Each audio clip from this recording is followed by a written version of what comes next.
இப்போ இன்றைக்கி வந்து பார்த்திங்கன்னா அடுத்ததாக பேசுகிறது வந்து பார்த்திங்கன்னா கரூர் மணிமேகலையம்மா. இன்னும் என்ன டாப்பிக்னாலும் நான் கேட்கல.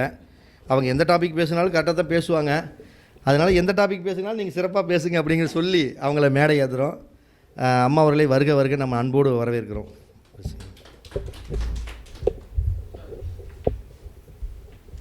ஸ்டேஜ் வேறு என்னை விட உயரமாக போட்டு வச்சுருக்காங்க. நம்ம 3 அடியில் பிறந்தா இப்படி தாம இருக்க முடியும்.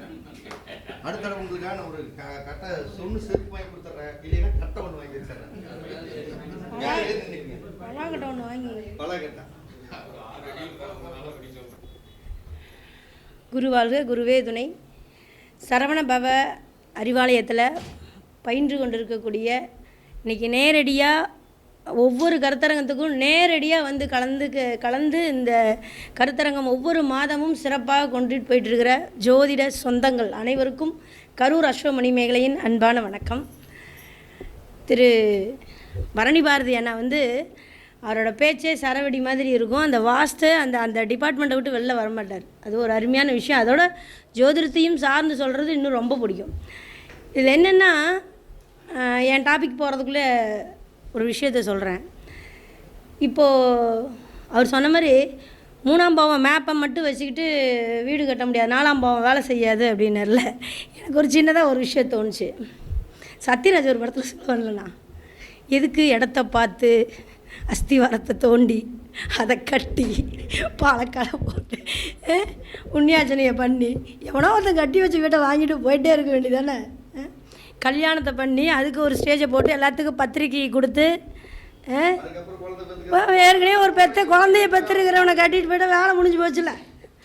இப்படி வந்து அதுக்கு ஆப்ஷன் இருக்குல்லங்க, இன்றைக்கி நடக்குது. நான் உண்மையை சொல்கிறேன்னா, நமக்கு வந்து எப்போ வந்து ஒரு 5ஆம் பாவம் 7ஆம் பாவம் தோக்குதோ, வேற ஒருத்தன் கல்யாணம் பண்ணி குழந்தையோட விட்டுட்டு போனவங்களுக்கு வாழ்க்கை கொடுத்துட்டு போக வேண்டியது தானே. எல்லாத்துலேயும் ஜாதகத்தில் பரிகாரம்ன்றது அவ்வளோதான். இல்லைண்ணா, ஒரு கொடுமை அவ்வளோதான். அதுக்கு நீங்கள் நவகிரகங்கள் அப்படியே தான் இருக்குது, பஞ்சபூதங்கள் அப்படியே தான் இருக்குது, மனைகளுக்கு உண்டான விஷயமும் அப்படியே தான் இருக்குது. மனுஷன் நமக்கு தான் என்ன யோகம் இருக்குதுங்கிறத யாருமே புரிஞ்சுக்கிறது இல்லை. அதுதான் ஒரு விஷயம். முதல்ல நான் இப்படி பண்ணட்டுமா சார், அப்படி பண்ணுறதுக்கு என்ன சார் பரிகாரம், அப்படி தான் கேட்குறாங்களோ ஒழிஞ்சு, சார் நான் என்ன பண்ணணும், எனக்கு எப்படி குடுப்பனை இருக்குதுன்னு யாருமே கேட்குறதில்ல. ஃபஸ்ட்டு மெயின் தப்பே அதுதான். அதை சொன்னாலும் ஏற்றுக்கிற கண்டிஷன், இவனை விட்டுட்டு அடுத்த ஜோசிகிட்ட போகலான்னு தான் போகிறாங்களோ ஒழிஞ்சு அதை உண்மையை விளக்கமாக சொன்னோம்னா கேட்குறதில்ல. இப்போது வீடுன்னு 4 மட்டும்தான் பேசுதா, அதனுடைய திரிகோணம் பாவம் பேசும். அதுக்கு முன்னும் பின்னும் இருக்கிற பாவங்கள் நம்ம சொல்கிறோம் இல்லையா, பாவக்கத்திரியில் மாட்டியிருக்கு, 2 பக்கமும் சுபக்கத்திரியில் மாட்டியிருக்குன்னு சொல்கிறோம்ல. இப்போ முன்னும் பின்னும் இருக்கிற வீடுகள் அதுக்கு அனுமதிக்குதான்னு ஒவ்வொரு விஷயமும் தெரியணும் இல்லையா. அப்போ யாருக்கு என்னென்ன யோகம் இருக்குது அதில் போயிட்டுருக்க வேண்டியதானே. 12 ராசிக்குள்ளே அவ்வளோ விஷயம் உள்ளே இருக்குது. அப்போ அங்கே ஒரு கிரகம் உட்காந்து தசை நடத்துதுன்னா அது எப்படி வேலை செய்யுதுங்கிற ஒரு விஷயம் முதல்ல அதை தெரிஞ்சுக்கணும்ல ஃபஸ்ட்டு. இப்போ நம்ம ஜோதிடத்துக்குள்ளே உள்ளே வர்றோம், வாஸ்துக்குள்ளே உள்ளே வர்றோம், படிக்கிறோம், நாளைக்கு 4 சம்பாதிக்கணுங்கிற எண்ணம் தான் நமக்கு இருக்குதோ தவிர அதை முழுமையாக உள்வாங்கணுங்கிற ஒரு விஷயம் நான் உள்ளே வரும்போது சொன்னேன். அனுபவம். அது அனுபவங்கிறது பார்க்குறதுலையோ படிக்கிறதுலையோ கிடைக்காது. ஆக்சுவலாக அந்த களத்தில் இறங்குனா மட்டும்தான் கிடைக்கும். அதுதான் உண்மை. இப்போது இந்த அக்கா ராஜேஸ்வரி அக்கா வந்து பார்த்திங்கன்னா கிட்டத்தட்ட 12-13 வருஷத்துக்கு முன்னாடி அவங்க அக்காவோட தீவிரமான ஃபேமிலி ஜோசியர் நான். அவங்க புள்ள பையன் படிக்க வைக்கிறது, கல்யாணம் பண்ணுறது அத்தனையும் என்னோடய கோட்பாட்டில் தான் இருந்துச்சு. அது மட்டும் இல்லை, அந்த அக்கா அந்த ஒத்த கடையில் அந்த ஊரையே எனக்கு ஜாதகம் பார்க்குறதுக்கு, இதுக்கு நான் இங்கேருந்து அங்கே போவேன். கொடுமுடியில் ஆஃபீஸ் போட்டிருந்தப்ப இங்கேருந்து அங்கே போவேன். அவங்க வீட்டில் போய் அந்த ஊரே பார்த்துருக்கேன். சந்திராக்கா வீட்டில் உட்காந்து பார்த்துருக்கேன். அவங்க தங்கச்சி இவங்க 13 வருஷம் ஆச்சு. நேற்று என்னை பற்றி சொல்லியிருக்காங்க, இன்றைக்கி அவங்க பார்த்துட்டேன்னு சொல்லி வந்தோன்னே சொன்னேன். அப்போ என்னென்னா, அப்போ நம்ம ஏதோ கொஞ்சம் செஞ்சுருக்கோம் இல்லையா, உண்மையாக இருந்திருக்கோங்கிறது தானே. 13 வருஷம் 14 வருஷம் கழித்து இன்றைக்கி நம்ம பேரை சொல்லியிருக்காங்கன்னா அது பெரிய விஷயம் தானே அது. சரி, இப்போது எல்லாம் இதுக்குள்ளே தானே போகிறோம், வேறு எங்கே. ஒரு இதில் இன்னொரு விஷயம் என்னென்னா, இப்போ இந்த குழந்தை இல்லை அப்படின்றாங்கள, குழந்தை இல்லை மேக்ஸிமம் இன்றைக்கி அது ரொம்ப பெரிய விஷயமா இருக்குது. டெஸ்டி பேபியாக இருக்கட்டும், நம்ம ஐயூபி சம்மந்தப்பட்டதாக இருக்கட்டும், குழந்தைக்கே ட்ரீட்மெண்ட் எடுக்கிறதாகட்டும், குழந்தைக்கான பிரச்சனைகளாகட்டும் நிறைய இருக்குது. அப்போது உங்களுக்கு 5ஆம் பாவம் வேலை செய்யலைன்னா ட்ரீட்மெண்ட் போகிறீங்க.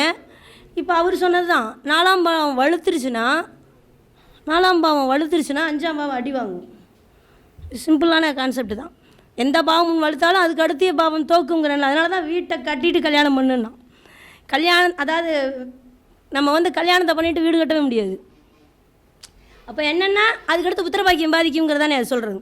அப்போது 4ஆம் பாவம் சுகஸ்தானம் வலுத்துக்குச்சு அப்படின்னா நீங்கள் ஏசியை போட்டு நல்ல கட்டிலை போட்டு ஜம்முன்னு சுகமாக வாழ்ந்தீங்கனால குழந்தை பிறக்காது, கஷ்டப்படும்.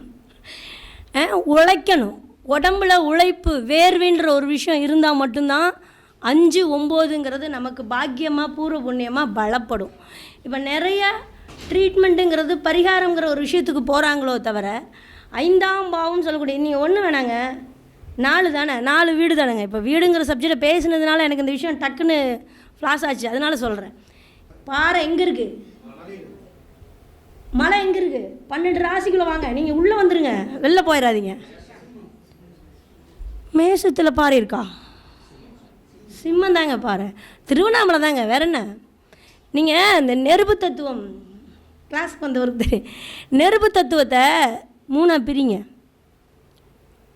பாறை நெருப்புகளால் மக்கி பல ஆண்டுகளாக மக்கி மலையாகி அது வந்து மாணிக்கமாகி அப்படி வந்து நிற்கிற புல் வைப்ரேஷனை வச்சுருக்கிற ஒரு இடம். வாஸ்துக்கு முக்கியமான 9 லிங்கங்களையும் அங்கே வச்சு இல்லை திருவண்ணாமலையை வச்சுருக்காங்க. இது பாறை. பாறைன்னு சொல்கிற அனைத்துமே பார்த்திங்கன்னா சிம்மந்தான். மலையும் மலை சார்ந்த பகுதியும் பாங்க அதை. ஆனால் மேஷம் வந்து நெருப்பு எடுக்க முடியாது, அது அக்னி தத்துவத்தினுடைய முதல் கோட்பாடு. நீங்கள் மேஷமும் சரி விருச்சகமும் சரி செவ்வாயோட வீடு தான், ரெண்டுக்கும் ஒரே குணாதிசயமா. இது விருச்சகங்கிறதுனால தேள், அது வந்து ஆடு, இதுவும் கான்செப்ட் கரெக்டு தான். ஆனால் மேசத்தில் பிறந்தவங்களும் மேசத்தில் செவ்வாய் இருப்பவர்களோ அங்கே உட்காந்து ஒரு கிரக தசை நடத்துச்சுனால அந்த வீடு எப்படி இயங்கும் தெரியுங்களா? அது ஒன்றை அழித்து ஒன்றை உருவாக்கக்கூடியது. முதல்ல அழிச்சிட்டு தான் உருவாக்கும். நீங்கள் அந்த கான்செப்டை மேசத்தை எடுத்தீங்கன்னா ஒரு பக்கம் தீ பிடிச்சதுன்னா அந்த சொத்து பயங்கரமான சொத்தாக மாறும். ஒரு வீடு தீ பிடிச்சதுன்னா அந்த சொத்து பெரிய சொத்தாக மாறும். அதே மாதிரி ஒரு பிறப்பை அறுத்துட்டு தான் அடுத்த பிறவிங்கிறது வேறு பரிணாமத்துக்கு போகும். இதுதான் லக்ன பாவம்னு சொல்கிற முதல் ராசி. அது மட்டும் இல்லை, போலீஸ்லேருந்து மிலிட்ரியிலேருந்து காவல்லேருந்து ஃபயர் சர்வீஸ்லேருந்து, ஃபயர் சர்வீஸு விருச்சகத்தில் இல்லை, ஆம்புலன்ஸ் தான் விருச்சகத்தில் இருக்குது. ஃபயர் சர்வீஸு விருச்சகத்தில் கிடையாது, ஃபயர் சர்வீஸ் மேசத்தில் இருக்குது. ஃபயர் சர்வீஸ் சம்மந்தமானது யூனிஃபார்ம் சம்மந்தமான அனைத்துமே கூர்க்காலேருந்து அத்துணை காவல் சம்பந்தமான காவல் தெய்வங்கள் சம்பந்தமான அனைத்துமே எங்கே இருக்குங்க? மேஷத்தில் இருக்குது. அது நெருப்புங்கிறத வந்து அந்த தத்துவமாக எடுக்காமல் மனுஷனாக பாருங்கள், அவன் எப்படி இருப்பான் அப்படிங்கிறத பாருங்கள். அவன் அந்த கவர்மெண்ட் வேலை கிடைக்கல, நீங்கள் சொன்ன மாதிரி நாங்கள் காவல் சம்மந்தமானது சேவகம் சம்மந்தமானது யூனிஃபார்ம் சம்மந்தமான விஷயங்களுக்கு அந்த ஃபயர் அவங்ககிட்ட இல்லை அப்படின்னா அந்த பாவம் எப்படி இருக்குதுன்னு பார்த்தீங்கன்னா தெரிஞ்சு போயிடும். மேஷம் எப்படி இருக்குதுன்னு பாருங்கள். மேஷம் பாதகமாகவோ திதிசூன்யமாகவோ ஆரட்டாகவோலாம் வந்துச்சு அப்படின்னா அந்த பாவம் கெட்டுச்சு அப்படின்னா அந்த நெருப்பு அணைஞ்சிடும் சார், அல்லது அந்த நெருப்பால் பிரச்சனை வரும் சார். இவனுடைய வேகம், இவனுடைய வேர்க்கை, இவனுடைய ஆன்மாவினுடைய சிந்தனை அவனை தப்பாக வழி நடத்தும். இவ்வளோ தான் கான்செப்ட். சுக்கிரன் பாவியாவி கூட சேர்ந்தார்னு வச்சுக்கோங்க, அவன் எதில் வேகமாக இருப்பான்? சனி அந்த இடத்துல உட்கார்ந்தாலே நீசந்தான். சனியினுடைய பார்வை அந்த செவ்வாய் கிடச்சிச்சுன்னா அவன் எப்படி வேகமாக இருப்பான்? அவனுடைய கான்செப்ட் எப்படி இருக்கும்? இது கிரகங்களினுடைய பார்வையில் சேர்க்கையில் மாறுது. ஒரு மொத்தத்தில் பார்க்கறது அந்த பாவங்கள் கெடுறது அப்படின்றது ஒரு கான்செப்டாக இருந்தாலும் அந்த வீட்டுக்குள்ளே என்ன இருக்குதுன்னு முதல்ல தெரிஞ்சுக்குங்க. அதுதான் இப்போ அண்ணா சொன்ன மாதிரி 12 வீட்டு கேட்டை நீக்கிறது முக்கியம் இல்லை, 12 ராசியினுடைய ராசிமானத்துக்குள்ளே என்னெல்லாம் ஒழிச்சு வச்சுருக்காங்கிறத முதல்ல தெரிஞ்சுக்குங்க. அதுதான் முக்கியமான விஷயம். அப்போ நெருப்பு தத்துவத்துக்குள்ளே அது அப்படின்னா ஒரு ஜீவன் வாழக்கூடிய, ஒரு ஜீவன் உயிர் பெறக்கூடிய, ஒரு ஜீவனை உற்பத்தி பண்ணக்கூடிய அளவுக்கு அறிவும் திறமையும் படைப்பாற்றலும் சிம்மத்தில் இருக்குது. அதனால தான் அந்த ஜோதின்னு வச்சுருக்கான். அங்கே இருக்கிற நெருப்பு நம்மளோட வேர்க்கை. நீ என்ன ஆகணும், உனக்கு எதுக்கு கோவம் வருது, அடிச்சுட்டு தான் பேசுவான். இது பதவியில் இருந்து அடித்தான்னா சூப்பர் அடக்குமுறை, சும்மா இருந்து அடித்தான்னா கேஸு தானே. அப்போ அந்த வீடு திதிசூன்யமாக இருந்ததுன்னா அது கேஸு. அவன் வந்து முட்டாள், கோவக்காரன், அதே அது பதவியாக இருந்தால் அவன் திறமைசாலி. அறிவாளிங்க மாட்டான். வார்த்தை தமிழுடைய அர்த்தத்துக்கு ஒவ்வொன்றுக்கும் ஒவ்வொரு விஷயம் இருக்குது. ஒரு வார்த்தை, அறிவாளி என்பது சிம்மம், திறமைசாலி என்பது மேஷம். அறிவும் திறமையும் சேர்ந்து செயல்படக்கூடிய இடம் 9ஆம் பாவம். இதுதான் விஷயம். அதை வச்சு தான் அவனுக்கு அந்த பதவி கிடைக்கும், இல்லைன்னா கிடைக்காது. அந்த வேகத்தோடு சேர்ந்த அறிவும் பலப்படணும். நீங்கள் நம்ம ஜோதிடத்தில் சொல்லுவாங்க, சூரியன் ஆன்மக்காரகன், அப்படி தானே? ஆத்மக்காரகன், ஆத்மா குரு, ஆன்மக்காரகன் குரு பகவான். அந்த துடிப்பு நின்று போச்சுன்னா வேலை முடிஞ்சு. சூரியன் அறிவு. அப்போது ஆன்மாவும் அறிவும் சேர்ந்து ஒரு இடத்துல செயல்படணும். அதுதான் உண்மையான லக்னாதிபதி செவ்வாய்க்கு உண்டான பிரதிபலனாக இருக்குமோ தவிர வேறு விஷயங்கள் இதில் உழைப்பு வேறு. உழைப்பு ஒரு இடத்துல வச்சுருக்கான், டெக்னிக்கலாக சம்பாதிக்கிறத ஒரு இடத்துல வச்சுருக்கான். அதான் காட்டு ராசி. அதனால் நீ ஏற்படக்கூடிய கடனோ பிரச்சனையோ நோயவோ நம்ம போய் சேர்றதோ அதை அனுபவிக்கிறோமா அனுபவிக்கலையாங்கிறத எங்கே சொல்லுது? 4-8-12 சொல்லுது. கடைசி கால ஃபினிஷிங் சொல்லுது. இந்த விஷயம் ஃபினிஷிங் சொல்கிறதுக்கும் வித்தியாசம் இருக்குது. 4ங்கிறது சுகம்தான், 8-12 தொடர்பாக வருது இல்லை? ஏன் வருது? ஒரு விஷயம் இருக்கு இல்லையா? இப்போ நம்ம பாயிண்ட்டுக்குள்ளே வருவோம், நம்ம அங்கே இங்கேயும் போக வேண்டாம், போயிடும், அப்படியே போயிடும். அதே இப்போ மேஷத்துக்கு இவ்வளோ விஷயம் சொன்னார். விருச்சகத்துக்குள்ளே என்ன இருக்குது? விருச்சகத்துக்குள்ளே பூரா ஆழ்குழாய் கிணறு எடுக்கிறான், பெட்ரோலியம் தோன்றது அங்கே தான், பிரசவ வார்டு அங்கே தான், ஆம்புலன்ஸ் அங்கே தான், அறுவை சிகிச்சை அங்கே தான், புதையல் யோகமும் அங்கே தான். மண்ணுக்குள்ளேருந்து நீ என்ன எடுக்க போகிற அப்படிங்கிற விஷயம் அது தானே, எல்லாமே அதுக்குள்ளே தான் இருக்குது. அப்போது அது அதிர்ஷ்டம்னா ஒரு சுரங்கம் சார்ந்து நீங்கள் இன்னும் கொஞ்சம் அப்படி போனீங்கன்னா சுரங்கத்துக்குள்ளே வெட்டி எடுத்து கனிம வளத்தை வெட்டி எடுத்து அதை ஏற்றுமதி பண்ணக்கூடியது பிரிக்கிற இடம் வேணால் விருச்சகம்னு எடுத்துக்கலாம். ஆனால் இந்த உலோகங்களை வார்த்தெடுக்கிறான்ல அது பூரா மேசம். நெருப்பு எப்படி வேலை செய்யுதுன்னு பாருங்கள். ஒருத்தருக்கு தொழிலாக நீங்கள் எடுக்கணுன்னா யாருக்கு எடுப்பீங்க? கடகத்துக்கு எடுக்கலாமா? கடகத்துக்கு 10ஆம் பாவம் மேசம் இல்லைங்க. அதை தொழிலாக எடுக்கும்போதும் சரி, மீனத்துக்கு 2ஆம் பாவமாக வருமா, தனஸ்தானமாக வருமா, விருச்சக லக்னத்துக்கு 6ஆம் பாவமாக வருமா? இவங்களுக்கு ஆல்ரெடி உத்தியோகங்கிறது வேர்க்கையாக தானே இருக்கும். நேற்று தானே பார்த்து சந்திச்சோம், நேற்று அங்கே பார்த்தோமா திருச்செங்கட்டில். ஓகே, காட்டு ராசியை பற்றி நல்லா சொல்லியிருப்பேன்னு நினைக்கிறேன். இப்போ பார்த்திங்கன்னா மேஷத்தில் இருக்கிற விஷயம் நீங்கள் உலோகங்கள் எல்லாமே எடுத்துக்கலாம். இரும்பு, சனி அங்கே நீசமாகிறார்ல, அவ்வளோ உறுதியான ஒரு இரும்பை வார்த்து தண்ணியாக கொடுக்குற பவர் எங்கே இருக்குதுன்னா மேஷத்தில் இருக்குது. அப்போ அதை மட்டுமா எல்லா உலோகங்களையும் இப்போ சூரியன் உட்காந்துச்சுன்னா நீங்கள் நகைன்னு எடுக்கலாம்.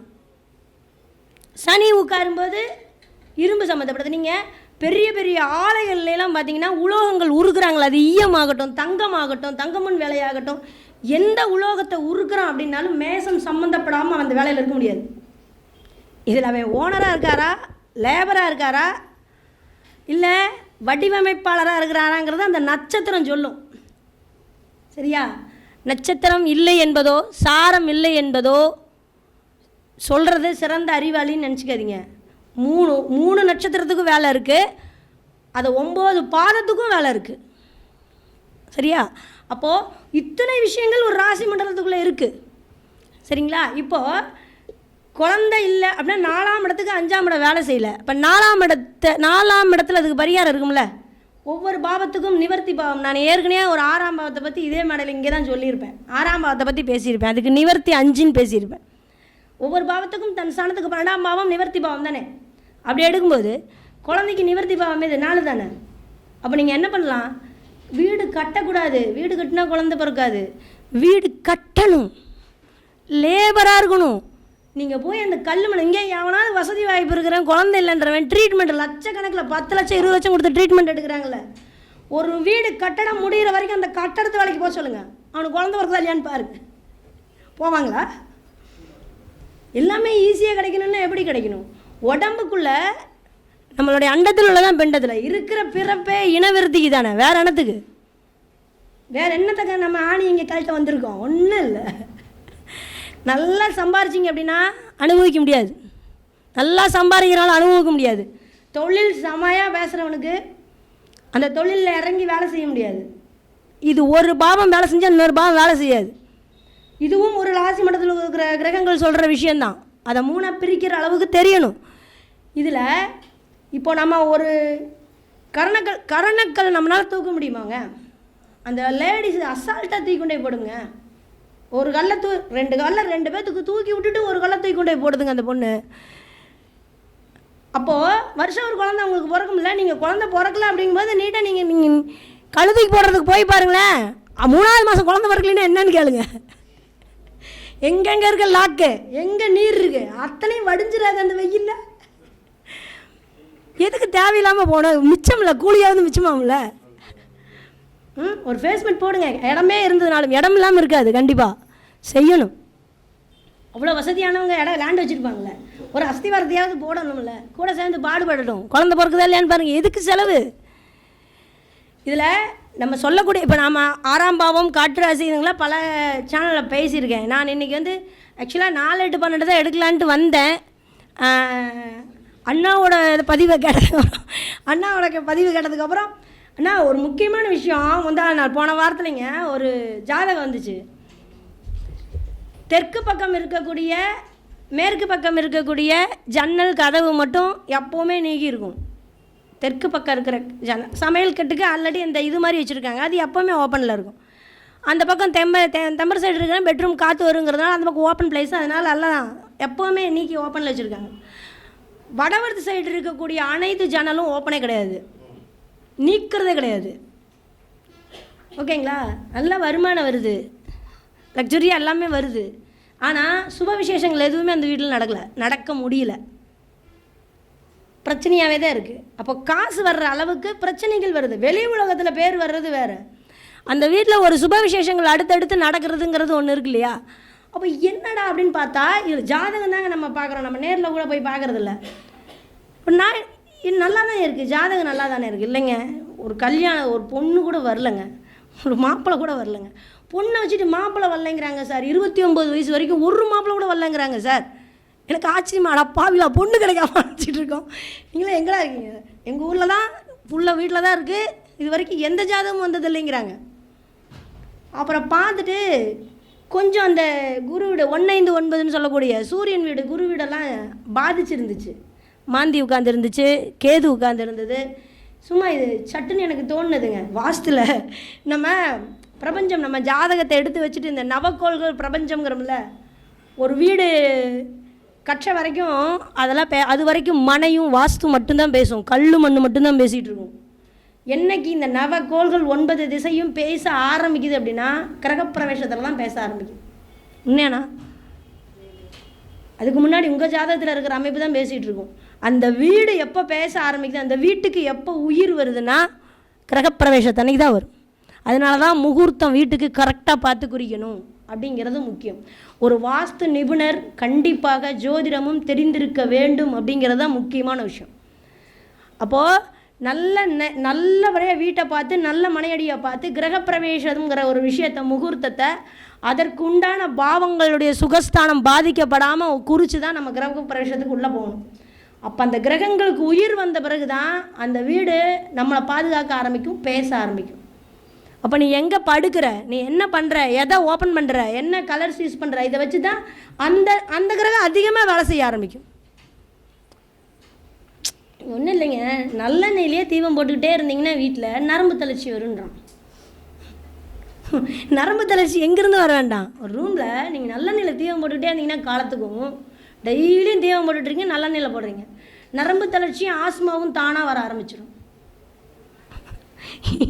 நமக்கு நோயினால எங்கேருந்து வருவோம் தெரியல, ஈஸியாக டிப்ஸ் கொடுத்துட்டு போகிறாங்க வர்றவங்க கொடுக்குறது தான். மாற்றணுங்க நீங்கள் அதை விளக்கெண்ணெயில் போடுங்க.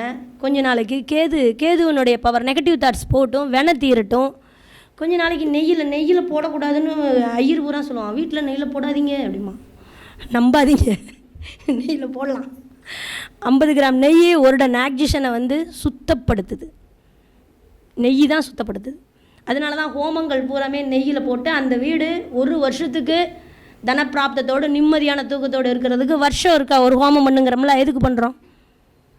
அரசங்குச்சியும் எருக்கங்குச்சியும் தான் நாங்கள் போட்டு பண்ணுறோம், வேறு எதை போட்டு பண்ணுறேன், சமிக்கைகள் போட்டு பண்ணுறாங்க. அப்போது நெய்யுக்கு அவ்வளோ பவர் உண்டு அப்படின்னா நெய்யில் போடுங்க. ஒரு சுப விசேஷங்கள் ஏதாவது உங்கள் வீட்டில் வேணும், காசு பணம் வேணும், குழந்தை குட்டி வேணும், தூக்கம் இல்லைங்க. மென்டல் டார்ச்சர் எதுலங்க வருது? குருனால தான் வரும். குரு 12க்கெலாம் போயிடுச்சுன்னா உங்களால் நிம்மதியாக தூங்கவே முடியாது. சிறுமூளை வேலை செய்யும் தெரியுமா? தூக்கமே வராதுங்க. அது திதி சூன்யமாக இருந்துச்சுன்னா கேட்கவே வேணாம். கோட்சாரத்தில் சொல்கிறேன் நான், கோட்சாரத்தில் லக்னத்துக்கு 12ஆம் இடத்துல குரு இருக்குன்னா யாராலையும் தூங்க முடியாது. 3 மணிக்கு மேலே வெட்டி போட்டால் கூட தூக்கம் வராது. ஜஸ்ட்டு 11 மணிக்கு படுத்து அந்த 3 மணிக்குள்ளே தூங்கிட்டா தான், அசந்து தூங்கிட்டா தான், அதுக்கப்புறம் தூக்கம் வராது. நிறைய பேர்த்துக்கு இருக்கும். இது கோட்சாரத்தில் குருவர் அமைப்பு. வருஷம் பூரா இருந்தால் செத்துருவான். அதனால தான் வக்கரமாகுது, அஸ்தங்கமாகுது. வக்கரம் ஆகுது, அஸ்தங்கமாகுது. ஏதாவது ஒரு சுபகிரகம் வந்து சேர்ந்துக்குது இல்லை, அதில் மாறிக்கும். அப்போது இந்த விஷயம் வந்து கடுகெண்ணெயில் போடுறாங்க. கடுகெண்ணெய்லாம் எவ்வளோ ஒரு அதெல்லாம் யாரும் வாங்குறதே கிடையாது. இழுப்பெண்ணெய் ரேவதி தானே, காலபுருஷனுக்கு 12.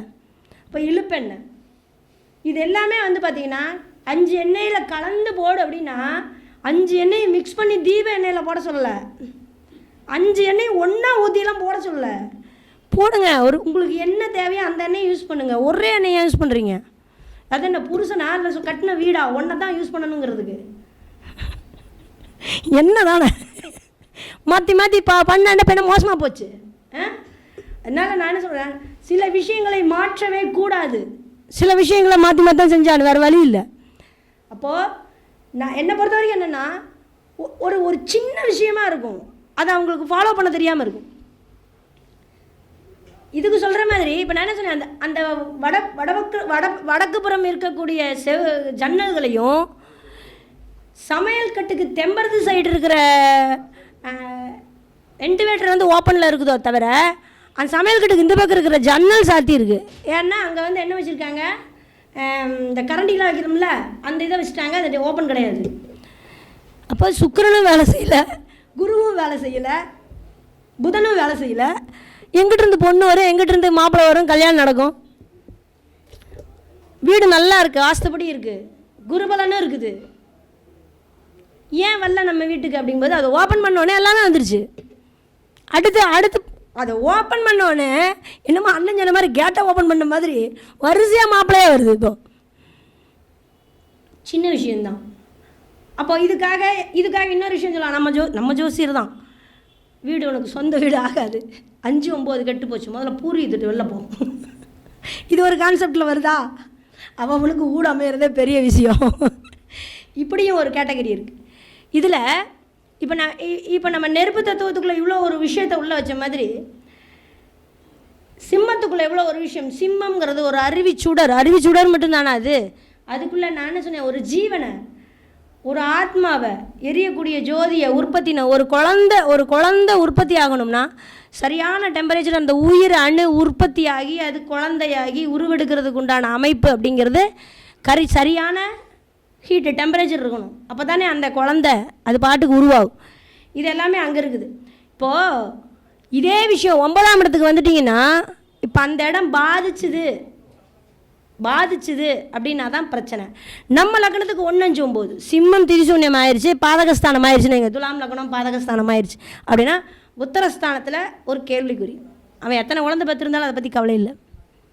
சிம்மம் திரிசூன்யம் ஆயிடுச்சு அல்லது பாதகம் ஆயிடுச்சு. பாதகம் யாருக்கு வரும்? துலாம் லக்னத்துக்கு தானே வரும். மெயினாக ஒரு அண்டர்லைன் பண்ணிக்கங்க, 50% அடி வாங்கும், பூர்வ புண்ணியம் அடி வாங்கும், புத்திரபாக்கியம் அடி வாங்கும், குழந்தெல்லாம் இருக்குது. ரைட்டு. அடுத்தது பாருங்கள், இவனுக்கு 1-5-9 எங்கே இருக்குது? 1-5-9 யார் இருக்கா? அந்த இடமும் அடி வாங்குச்சுன்னா தான் குழந்தை இல்லாமல் போகிறதோ, அவன் அந்த அப்பா அம்மாவுக்கு அவன் கொல்லி வைக்க மாட்டாங்கிறதெல்லாம் கன்ஃபார்மாக எழுதி கொடுத்துடலாம். நீங்கள் இப்போ 2 விஷயமும் பேசணும். 1-5-9 அப்படிங்கிறது இந்த இடம் திதிசூன்யம் ஆயிடுச்சு அப்படின்னா அவன் பூர்வ புண்ணியத்துக்கோ அவனுடைய புத்திரபாக்கியமோ அவனுக்கு உதவாதுங்கிற ஒரு விஷயம். 5ஆம் பாவம்னா 9ஆம் பாவம் அந்த நாடோ அந்த ஊரோ அந்த ஜாதியோ அவனை ஏற்றுக்காது, இல்லைன்னா அவன் அதை விரும்ப மாட்டான். இந்த குடும்பத்தில் நான் ஏன் பிறந்தேம்மா, இதெல்லாம் ஒரு சொந்தமாம்மா, இதெல்லாம் ஒரு ஊராம்மா.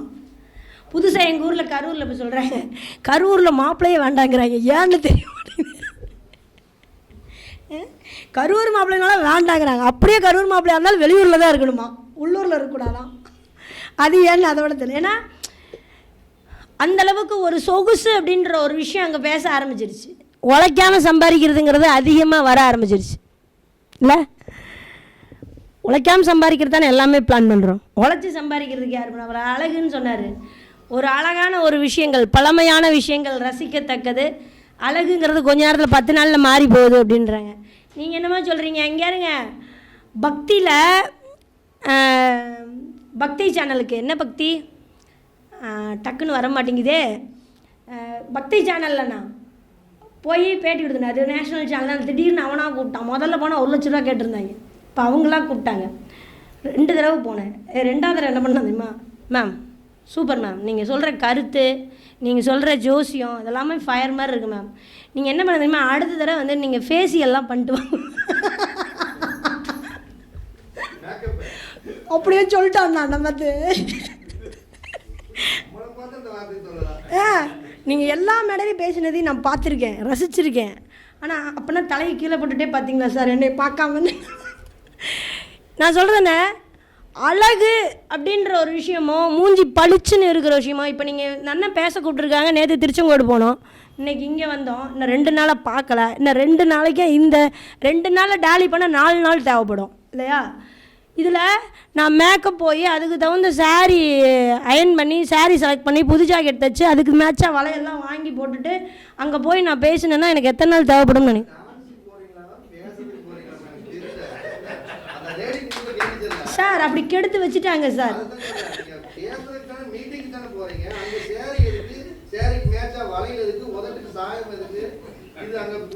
சார் க்ரீன் அண்ட் ரெட்டுனா க்ரீனில் 2 ரெட்டில் 2 வளையல் அப்படி இருக்கணும் சார். 12 வளையல். அதுதான் மங்களகரமானவங்க. அப்போ அந்த ஃபிகர் ஃபேஸ் ஃபிகர் இருந்தால் தான் லைக் பண்ணுறாங்களாம். ஃபேஸ் ஃபிகரு அடுத்து ஹேரு. சார் இதை நான் முடிச்சுட்டு சரி ஃபேஸ் தானே ஃபேஷியல் பண்ண கிடக்குதுன்னு ஃபேஷியல் பண்ணுற இடத்துல போய் கேட்டேன். அங்கே போய் கேட்கும்போது என்ன, மேம் நீங்கள் என்ன தான் ஃபேஷியல் பண்ணாலும் ஹேர் கரெக்ட் பண்ணாமல் ஃபேஷியல் பண்ணிங்கன்னா வேஸ்ட்டு. ஹேரை கரெக்ட் பண்ணணுமா? அடுத்து ஹேரை கரெக்ட் பண்ணால் சரி ஹேர் என்ன பண்ணுறது? சரி வெட்டு, அதையும் வெட்டிட்டுனா அப்புறம் நான் அதை அயன் பண்ணணுமா?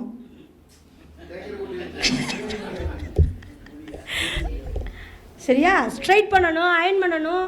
அப்போ தான் ஒன்றோட ஒன்று ஒட்டாது. இல்லைன்னா நீங்கள் என்ன தான் நான் இப்போ நான் அங்கே குளிச்சு இங்கே வரதுக்குள்ள எல்லாம் சடையாயிரும். அப்போ வந்து அயன் பண்ணிட்டேன்னு வச்சுக்கோங்க, ஒரு நாள் ஃபுல்லாக அப்படியே இருக்கும். சினிமா நடிகைக்கு மாதிரி அயன் பண்ணணும். முதல்ல சாரீ அயன் பண்ணணும், அப்புறம் இதை அயன் பண்ணணும். சாரீ அயன் பண்ணுறது மட்டும் இல்லை, எனக்கு தெரிஞ்சு அயன் பண்ணி தான் கட்டிட்டு போயிருக்கேன். ஆனால் அதை இப்போ வேறு மாதிரி ட்ரெண்டிங்கில் இதுலலாம் போய் பாருங்கள், இன்ஸ்டாகிராம்லாம் போய் பாருங்கள் சார். சாரீ அயன் பண்ணுறதுக்கு 400 ரூபா. சாரீ அயன் பண்ண 400 500. அதை அயன் பண்ணி அந்த மடிப்பு எடுத்து கொடுப்பாங்க, அப்படியே கட்டிக்கிறது. சார் எனக்கு கிளாஸ் எடுத்தாங்க சார் என்னென்ன பண்ணணும்னு. கட்டிட்டு போன சேலை 2500 சேலை, அதுக்கு ப்ளவுஸு 1000. இதுக்கு மேட்சிங் பார்த்து நான் எல்லாம் பண்ணிட்டு போகணுன்னா ஒரு நேஷ்னல் சேனல் தமிழ் பக்திக்கு போனேன். அப்போது அவங்க சொல்கிற விஷயம் என்னென்னா, நீங்கள் கொஞ்சம் ஃபிகராகவும் வந்தீங்கன்னா உங்கள் ரேஞ்சே வேறு. ஏன் சார் அப்படின்னு கேட்டால், போதும் சார் இதுக்கு வந்தால் போதுண்ணா வருவாங்க, ஆனால் நீங்கள் ரேட்டு ஃபிக்ஸ் பண்ண முடியாதுன்றாங்க. ரேட் அவங்க சொல்கிற மாதிரி இப்போ நான் 3000 போடுறேன் அப்படின்னா 3000 உங்களால் சொல்லவே முடியாதுன்றாங்க. 1000க்கு மேலே நீங்கள் எந்திரிக்க முடியாதுங்கிறாங்க. அவ்வளோதான் முடிஞ்சு.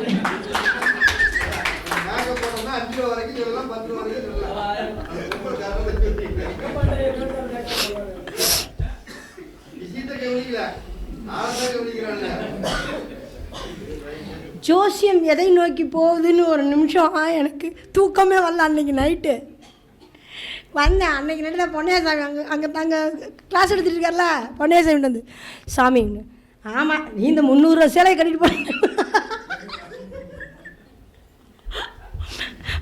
மணி, உன்கிட்ட திறமை இருக்குது, வாய் இருக்குது, ஆனால் நீங்கள் வந்து அதை எப்படி யூஸ் பண்ண நான் சொன்னலைங்க.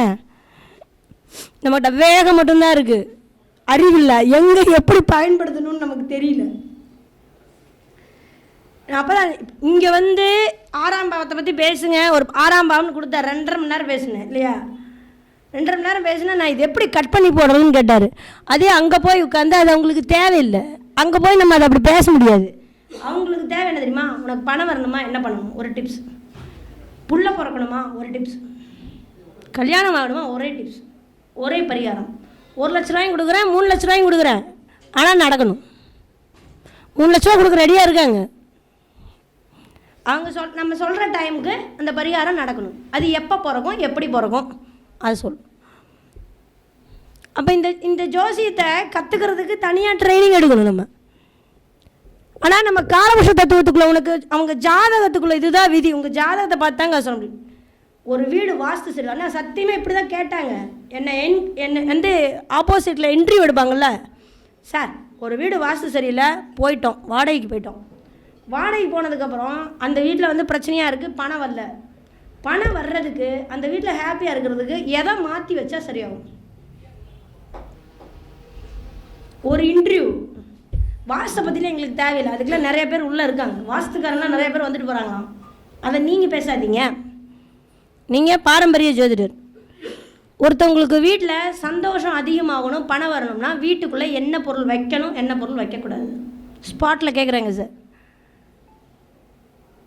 நான் அந்த ஜோசியர் இல்லைங்கன்ட்டேன். நான் அந்த ஜோசியர் இல்லை. ஒருத்தனுடைய பிறப்பு தமிழ் லக்னம் அப்படின்ற ஒரு உயிர், லக்னம்ங்கிற ஒரு உயிர் ஜனித்த நேரத்துக்கு அவன் என்னென்ன குடுப்பனைகளை முதல்ல சுமந்து பிறந்திருக்கிறாங்கிறத அவனுடைய ஜாதகத்தை வச்சு தான் பார்க்கணும். அதுக்கப்புறம் 4ஆம் பாவம் எப்படி இருக்குது, 4 to 12 அவன் எப்படி இருக்குது, எந்த டைமில் அவன் வீடு கட்டுவான், எந்த மாதிரி வீட்டில் குடியிருப்பான் அப்படின்ற விஷயங்கிறது அந்த தசாபுத்தியில் அவன் என்ன பண்ணிகிட்டு இருக்கிறாங்கிறத வச்சு தான் நம்ம கண்டுபிடிக்க முடியும். அண்ணா சொன்ன மாதிரி